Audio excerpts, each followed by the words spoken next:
Okay, you're watching and listening to the Fat Bidin Film Club, and I'm assuming I'm Zan Azli. I'm Shelley Bustan. As usual, every week we review a local movie and we talk about it.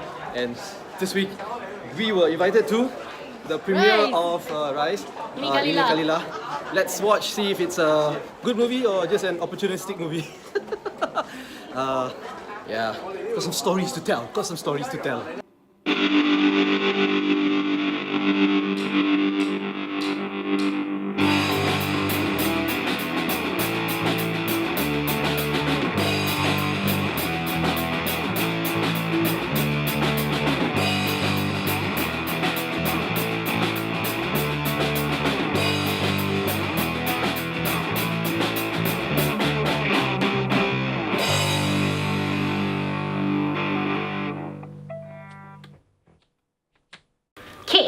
Okay, So, we have already gone to watch. We were invited to the premiere of Rise, right? Ini Kalilah, which is a film that is supposed to be inspired by true historic events, it says, of the May 9th election when so one historic event. Barisan Nasional lost after 61 years in power. Before we talk about the film, we're going to talk about the organization and organizing we're going to talk about how we organization. Yes, so we were invited. We were supposed to be there at 6 o'clock, 6:30, because the event starts at 7, and then there's like speeches and guests and all that, and then the show starts at 9. And when we got there, there was a mix-up. They couldn't find. There was no mix-up. They couldn't find our name on the She list. barely looked. Yeah, basically. So we were pushed around and around and around from one booth to another, from the KOLs to the guests to the media list, and then they just said, "Oh, cannot find our name." Oh, and then on the guest list, they kept insisting that we had won our tickets. We didn't win. And we were like, no, anything. we You were guys invited. called us to we come. didn't even, yeah. And so we went to the media booth, right? And the girl was like, "What? What's your name? What? You're from where? Oh no, you're not on the list." And she didn't even look at her list. Okay, so all of this run around, and then we end up going back to the media registration, and they make us show our email, right? That shows that we're invited. We're supposed to tell them who invited us. And then they This guy by the name call of this Ivan, person, and they said they called. Yeah, they said they called, and they're like, "Oh, you're on the media list." So we went back to the media counter and we're like, "Look, we're on the media list, apparently." And she's like, "Oh, what is it again? Oh, I see." And then she takes us off the list and she's like, "You're just here to watch the film, right? Do you need to like cover anything?" And we're like, "No, we'll watch the film, then we're gonna review it." Yeah. And she's like, "Okay." And she doesn't give us a media pass. Zan had to ask for a press release, and then they said, "Okay, just go in," right? Yeah. So we tried to go in. We tried to go in with our tickets, The and they're like, they said, "No, cannot go in, cannot go in." Cannot. Yeah, No, no, they cannot. told us to and go in they're here. like, "No, we're invited." And they're like, "No." And then so we go back there, and they say, "Oh, maybe it's because you don't have a media pass." So they give us a media pass, Which they had on the show table all them along. The media pass, and they're Still like, don't "We do that have now." no information on this. Go back to the counter." Yeah. So we got one of the people at the Right. counter to come, bring us in. If she can go in. And she also couldn't get us She in. also couldn't get us in. Round, and then finally we got in. Yeah. So it was a bad The takeaway organization. from it is this, okay? That was not the case though for all their KOLs, alright? Their KOLs had like special different tickets, and they got like a whole like a gimmick that they got to do because they put in their ticket stub into the lucky draw thing, and they basically had 2 tiers of guests, right? And because we looked so unassuming, because Zan and I don't dress up for events. Well, okay, he put on a shirt lah, right? But Zan's standard, that's like dressing up already, okay? You're damn lucky, he wore long pants somehow, okay, fuckers? And like, they just basically, because they didn't recognize who we were, they treated us like dirt, alright? And later on, we found out, because you know, we have other friends who were also there, who are also in the media, A lot of and friends. on the media list, and they were also, same lah, also treated like dirt. Couldn't get into the thing, and then some of them who are actually covering this bloody event for their publications were told, you just stand like at the side there only lah. In their press release, it says that they invited 1,600 people. It's supposed to be like the biggest world whatever lah, like supposedly very big deal lah, right? My problem with this is, if you're going to invite so many people, you should treat us all equally, especially when it's for a film that's supposed to be talking about new Malaysia, you want to talk about equality, whatever, right? But you're still doing the same damn elitist bullshit. So what the fuck, man? And also, if you're gonna run an event and you don't know how to treat all of your guests with respect, like basic amount of respect, and you're acting like you're doing us a favor when you invited us to come for your premiere, then don't bother lah. Seriously, keep it closed. You want to be elitist, go all the way, keep it a closed event and only invite people that you feel are relevant to your cause, okay? Don't invite everybody and then like have your staff treat us like dirt. And if this shit had just happened to just us, I would probably be less angry, but the fact that it happened to a lot of other people also, that kind of shows that you really like have no respect for people and you have no respect for the people that you invited. We would have happily gone when it premiered and paid for our tickets like we always do on the Bidin Film Club, okay? You invited us to come and you still treated us like that. Just like how you invited other members of the media to come and you treated them like that too because they are not KOLs. So shame on you. The thing is, KOL, so I didn't recognize 99% of them. Yeah, but apparently those are the important people lah. Anyway, so that was it. We've got some footage also. So that soured us a little bit from the thing. And then it was like 2 hours later that we watched the film, alright? So getting to it, we watched the film. Yeah. It's about May 9th. Wait, the event also, they invited like several ministers and members of parliament. Full disclosure, I voted for these people, right? But it felt like this event was just trying to, like you were saying, trying to ampu them, you know? So nothing has changed. Yeah. And also like they had this lucky draw thing, right? And like I mentioned before, only some of the members of the people that were invited got to participate in the lucky draw, and those were already the people who were involved in the film. So one of the guys who actually won one of their prizes was part of their cast. Yeah.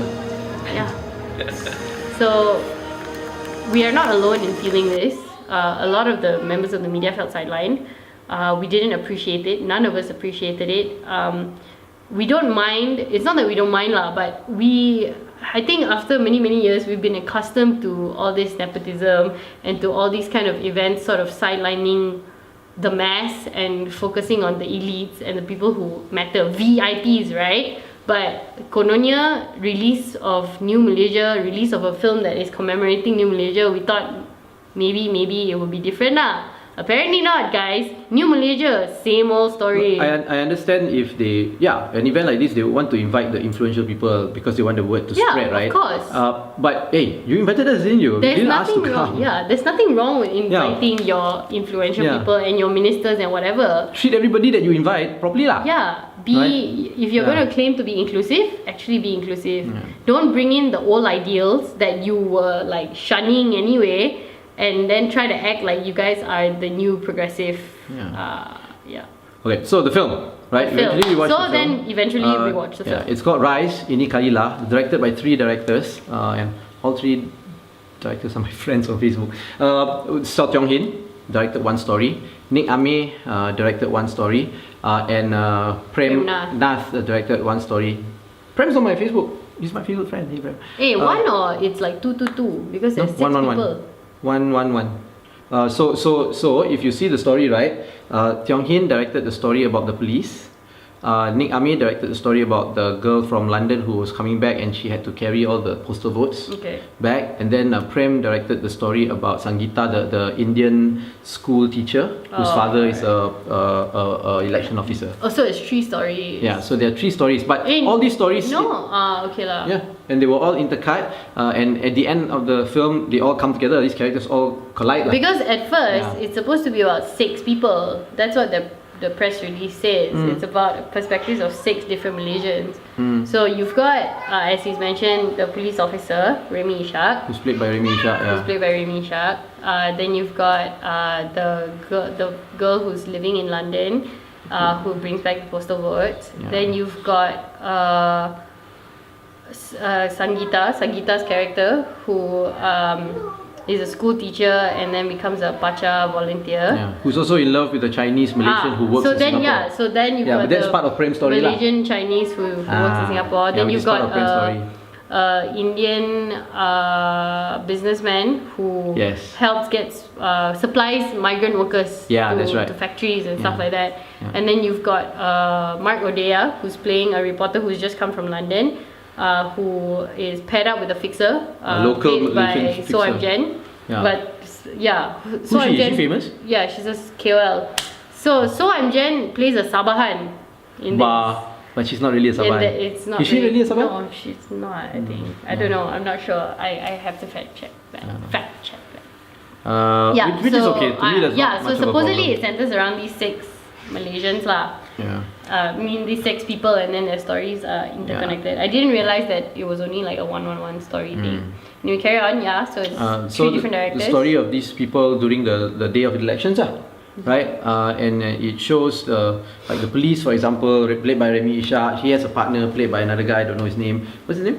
No idea. Yeah. And there are 2 police officers who, I guess, struggle to come to terms with corruption and no corruption and all that, and what they are supposed to do because people on top order them to do Leading things up and all to that. the Yeah, election. leading up to the Yeah. elections. My favorite leading man of all time in Malaysia, Azman Hassan, played a side character. He's quite upset. He's a leading man, right? He plays one of those corrupt people who, tears down like campaign posters and all that lah. And he Gives bribes people money. bribes people and all that.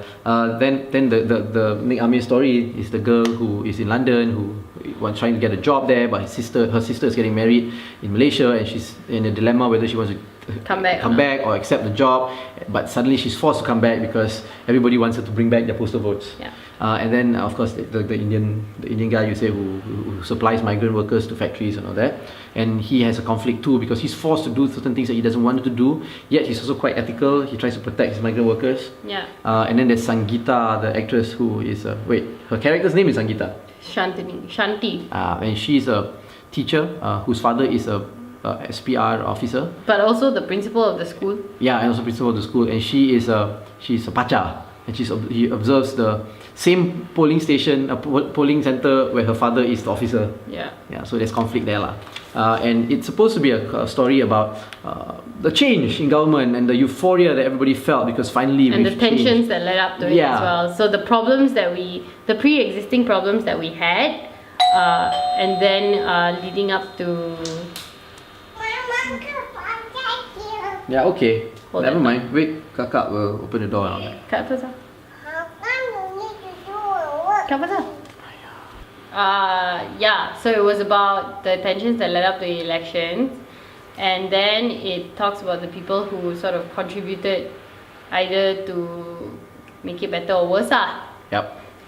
But mostly, obviously, the overriding theme of it was the amount of hope that the Malaysians had and how we achieved that victory. Yeah. Yep. I didn't like the film. It was very sappy. It was too simple, too simplistic. It didn't address any issues. It felt to me like a very opportunistic film that was trying to capture a certain feeling in the rakyat lah, because of the change, and they tried to make this film as fast as possible. They even mentioned that this was done in a very fast time. Production was done really fast because it kind of shows that they wanted to catch that audience, that feeling. I just felt it was too sappy and too simplistic in its view, and like I don't know, if you want to catch that audience, then I'm guessing you're going to get that 50% of the people who voted for Pakatan Harapan lah, and the other 50% you're not going to get anybody to watch lah, because the other 50% didn't vote for Pakatan Harapan. Yeah. That's what I feel. Anything you want to? Well, not really. I think that even the 50% that did vote for Pakatan Harapan might have problems with this film. Yeah, sure, like us. Yeah. So the narratives, for example, right? It was such a.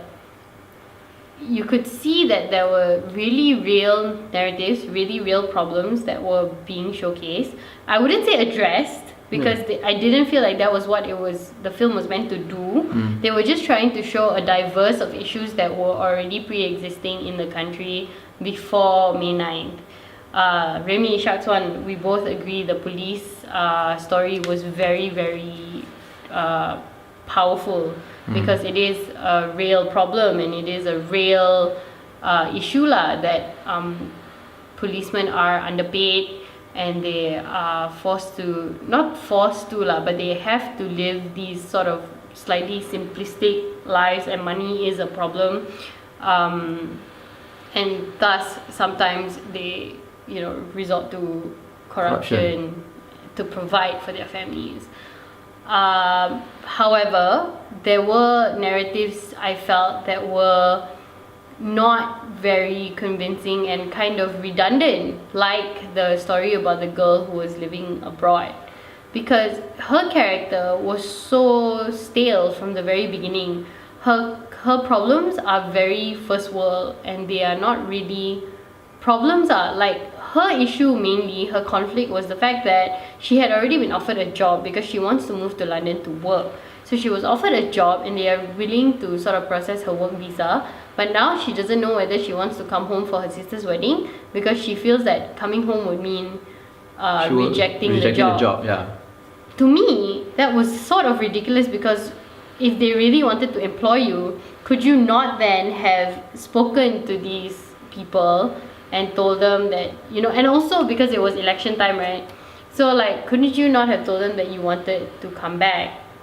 She wasn't registered to vote. Yeah, she wasn't registered to vote, but also it was her sister's wedding. Yeah. So couldn't you have said, can I start later? Negotiate your terms like a proper grown-up professional. So, and she very clearly said she doesn't care, she doesn't feel like this is going to make a difference. She only actually offered to bring her housemate's vote back. And even when everybody else started bringing the votes to her house and stuff, right, she started getting very angry because she's like, I didn't offer to bring back everybody's thing. But then suddenly she comes back to Malaysia and she's volunteering to bring the votes to Air Hitam, out of her way and everything. Suddenly supposedly she became she's changed and revolutionized. But you don't see any of that really. What compels her to do it actually? No motivation. Nothing. There was no motivation. And what was the issue that she was facing? Nothing. It really felt like they wanted to showcase the aspect of people who were bringing back the postal votes, and they just used her. Yeah. And it was weak, and it was weak lah. It was weak. I can't even say it was surface, but it was just very redundant. Yeah. Not the postal votes, but her story and her character. The story lah. Yeah. Because yeah, because like the two stories you mentioned, I know you're going to go on to the next story after that, right? I wasn't actually. Okay. Yeah. But like for example, the police story, there was the issue that the conflict that they dealt with in the story was, I'm a policeman. Should I do a bad thing or should I not do a bad thing, even though it's ordered for me? It's orders from above. And do I accept? I live a hard life, so do I accept corruption? Do I take money, bribes, or do I not? And in the film, the story was so simplistic as to say that, hey, just do the right thing. But it's not as simple as that. They don't get paid enough. So do they have a choice? And they really showcase how his family was suffering because of that, Yeah, but then why ignore the fact that, hey, the issue here is not about corruption. The issue here is they are not getting paid enough to survive. So to me, it felt simplistic. Just like how do you explain the story of the girl in London? It's just so redundant. Yeah. So redundant. So it doesn't. Yeah. And also, they bring up all of these issues, right? Through all of these narratives of all these people, and they make it seem like May 9th solved all of these problems. Yeah. So after May 9th, Remy Ishak is no longer poor. Policemen are getting paid. Yay, okay, can support their families already now. And it's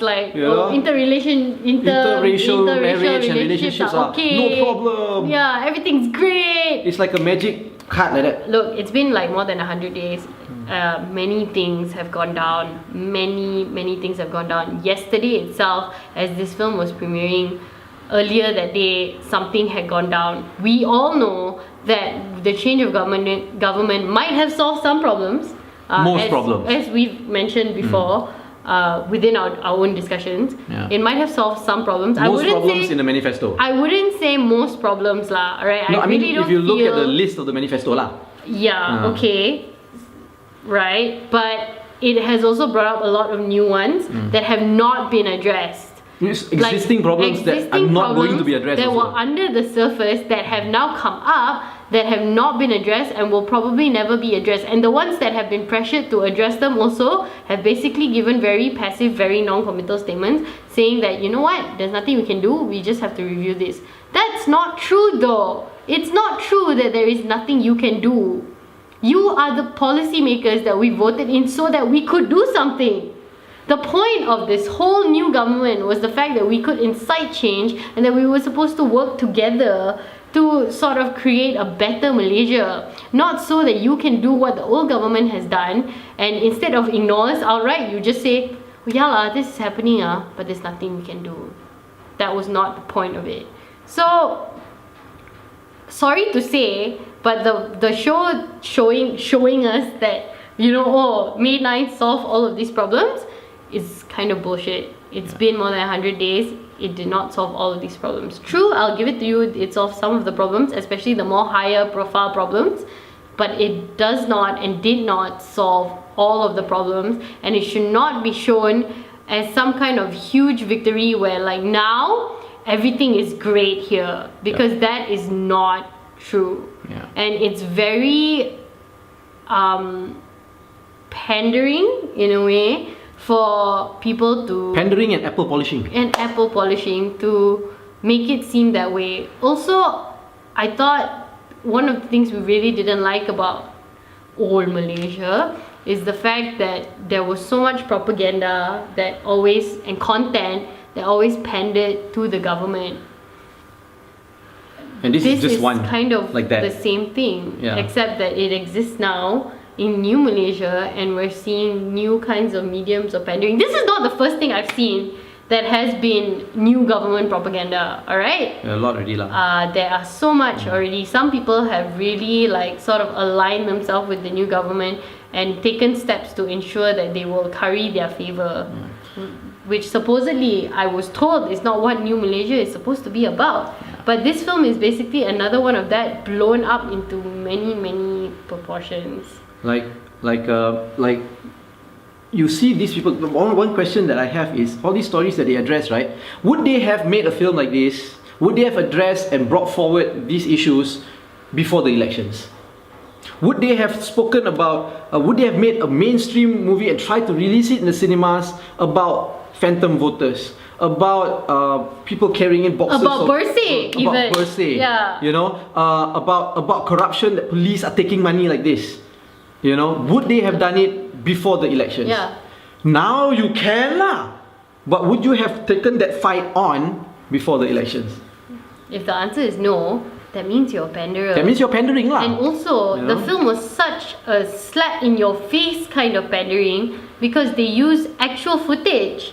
Yeah. Despite the fact that they keep repeating that it's supposed to be a fictional film, it And, might and have their logos also. They change the logos they of like change the the parties logos, and all they that change the candidates, to make it fictional. and yet they use actual footage and they use like actual News footage, right? news Yeah, footage, of campaigns. actual stills to show the fight and to build up the emotion within you, a Malaysian lah. Alah, but the title itself already Ini Kalilah. Yeah, It's already a so a it's like slogan if already. you could either have done it one way or the other. You wanted to make it a fictional film, over dramatize it based on actual events, sure, then stick to your narrative and do that. Don't insert in actual footage within the film itself.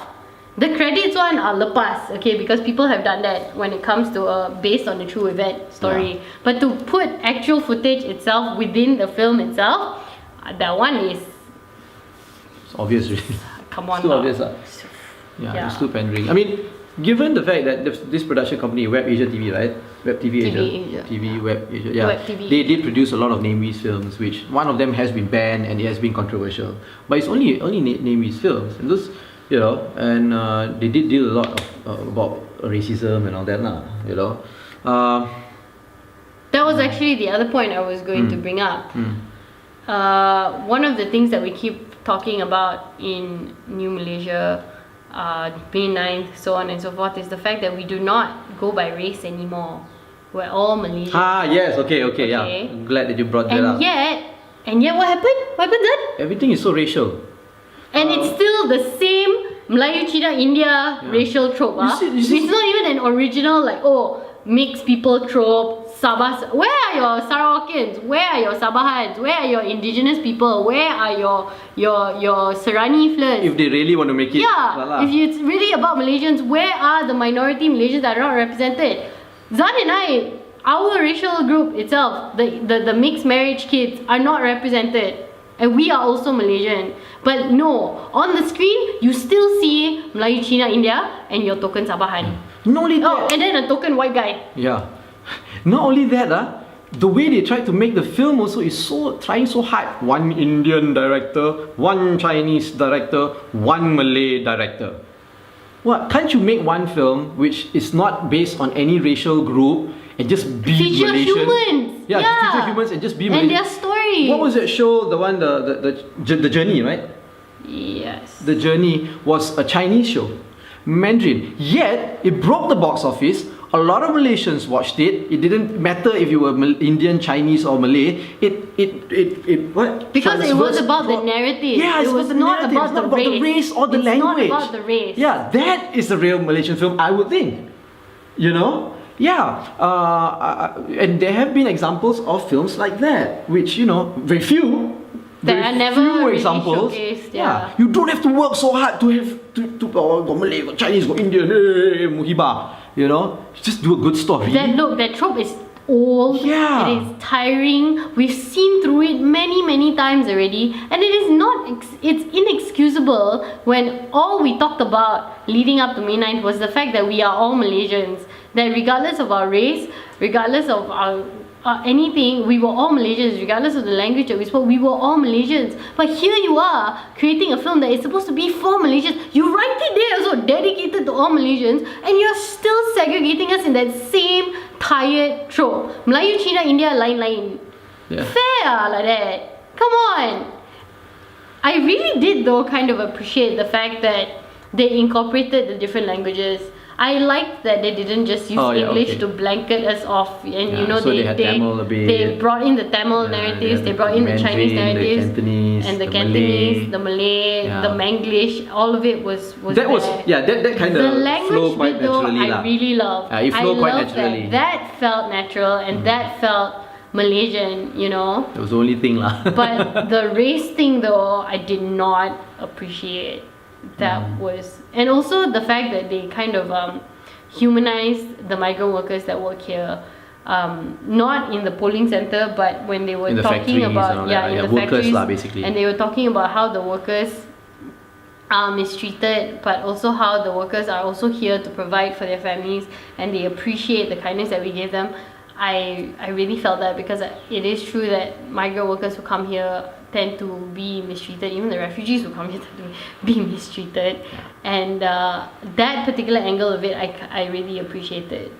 The tired trope of the Melayu, Cina, India. Even during the event itself, by the way, when they were doing their red carpet, right? They brought them up in racial Melayu, groups. Cina, India. First Cina come up their first, the group. Chinese come up first, then It the was always Indian. one Malay, one Chinese, one Indian. One Malay, one Chinese, one Indian.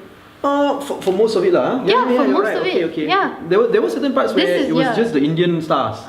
Then after that there was just the Chinese stars, and then That was when it got like the bigger names already. and then they spoke to the Chinese in Mandarin, spoke to the Malay in Malay, spoke to the Indians in Tamil, which I thought, come on lah. They were trying too so hard to be muhibah. to be muhibah. And it ends up being not tired being of muhibah. We're Yeah. tired of it. We're tired of you trying to shove it in our faces. On a daily basis already, we all live very muhibah lives. And we don't want to see these kind of narratives. We want to see real narratives, of us really actually being human. Why do you still want to emphasize the race card? I thought we don't play race card anymore. I thought we all just play Malaysian cards now. But no, you're still playing race card in New Malaysia, and it's not acceptable, especially in a film that you keep pushing as a Malaysian film for all Malaysians. Okay? No. Just no. There is no excuse for it, and it's not acceptable. Okay. So, do you think people should go watch this film or not? I don't know. I mean, there are some very, very horrible films that I've watched, and I would just tell people outright, don't go and watch those films. Yeah. But for something like this, right, I want to say don't watch it, but I also don't want to stop people from watching it and then thinking. Yeah. You know? So it's up to you. It's really up to you. Yeah. You should really go see it for yourself. Obviously, our opinions are just our own. And sure, they might be shared by some of the people that we've already spoken to, so on and so forth. But, you know, that's exactly what we don't want, right? We don't want you as Malaysians to have opinions forced upon you. So I would say, yeah, go watch the film, And make your own deductions decision. on yourself. Let us know what you think. Comment below or send us emails at fatbidin@gmail.com. Subscribe to our YouTube channel. Follow us on all our social media platforms at fatbidin. Go to fatbidin.com to get everything of everything, right? And that's it. If you don't know who we are and you just like Google like people who do film reviews and whatever, don't invite us to your premieres lah. I'm sorry. It's not a diva thing. It's just that it's kind of a human thing. I could have, that yesterday was a weekday, okay? And as a mother, right, I spend a lot of time with my kids and I try to balance out my work and my kids. So for me to take a weeknight off to go for a work thing, right, it has to be worth my time lah. So I don't need to go out and be treated like that, like I'm a nobody, because I'm very clear that I'm not a key opinion leader and I don't have like hundreds of thousands of followers on Instagram and my Facebook profile is not public and I don't have a public page or whatever.